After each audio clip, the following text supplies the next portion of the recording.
Xbox next month is releasing its Kinect product, which no controller, virtual reality, the most crazy video games system ever, but it does not compare to the Magnavox Odyssey in 1973. This is technological advancement at its finest. Magnavox presents Odyssey, the electronic game of the future. Odyssey easily attaches to any brand TV to create a closed-circuit electronic playground. Odyssey gives you all the exciting action of hockey and 11 other challenging play and learning games for the entire family. So that's a little bit about where we've been, and now we're going to transition to where we are. The topic for today, which is the futuristic present of marketing. I want to introduce our first speaker, Zach Hofer-Schall. In 2 days, we generate more information than all of history up until 2003. There's so much information out there. This is social media. How can we manage this?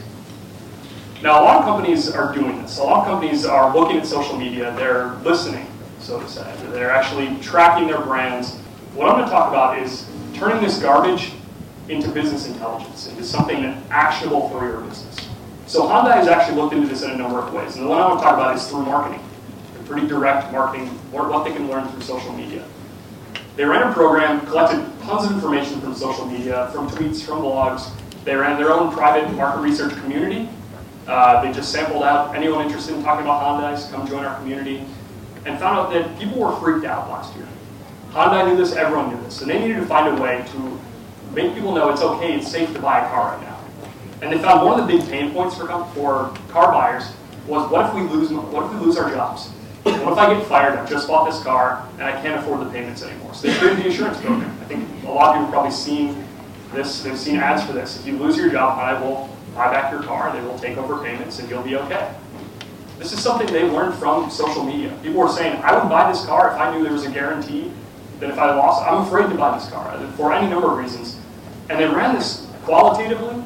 They found the people saying, this is exactly what I'm looking for, this is what I want, and quantitatively. They had a certain number, a threshold they were looking for, that if there's this much discussion, this is representative of our large consumer base. And enough people online last year in the recession were talking about how challenging it is to buy a car because of what could happen to their job.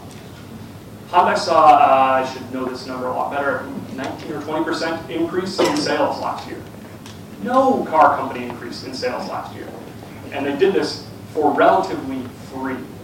Compared to their millions and millions of dollar marketing budget and market research budget, they learned, let's create this new program and let's market it. Let's tell people, using the messages that they told us that they're afraid to buy a car, what can they do? Let's put that right back out there, and we can actually do this. So this sounds simple, but companies are afraid to take the lead.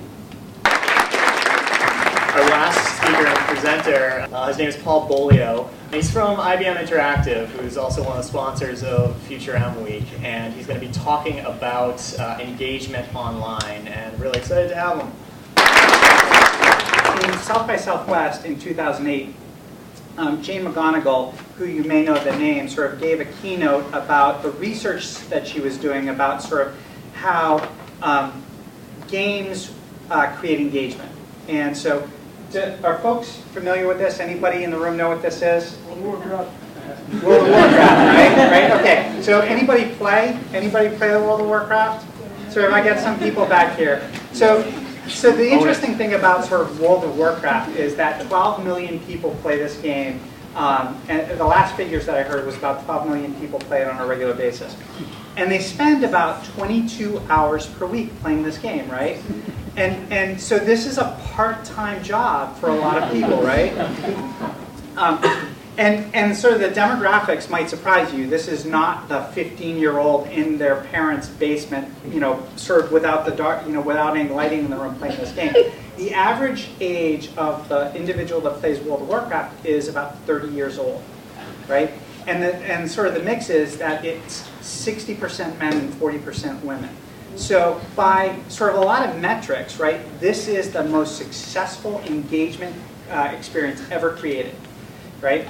And what Jane McGonigal sort of presented in her research was that, she asked the question, why do games create engagement? What about them, right, sort of appeals to us as people? And what the research showed was that the things that sort of create engagement in games, right, are the same things that positive psychology shows us create sort of meaningful and lasting happiness in our lives. And so there are 4 things that sort of, if you look at the research in positive psychology, show you that we sort of, that create happiness for us. So the first thing is satisfying work to do. There's a lot of discussion, you may be familiar with the idea of the flow and the term sort of work that challenges us. This actually is a picture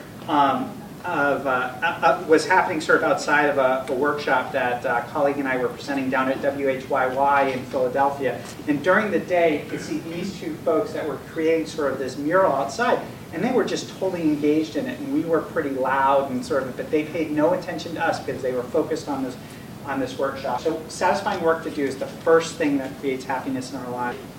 The second is the experience of being good at something. And so this was probably the best picture that I think I've found on yet that shows the experience of being good at something. So you probably know this is Michael Phelps, right? He's one of the world's greatest swimmers, greatest Olympic athletes. He is undoubtedly, by any measure, good at what he does. Here's the third one. Time spent with people we like. This is my 2 favorite people in the world. This is my wife and our 14-week-old son. Last but not least, the last thing that makes us happy as people, or what the research shows, is the chance to be a part of something bigger. So this is the civil rights sort of march from the I Have a Dream speech. Regardless of sort of what sort of is here now and what's been in the past and sort of what's coming in the future, one thing sort of remains, and that's the people, right? The people that use the technology.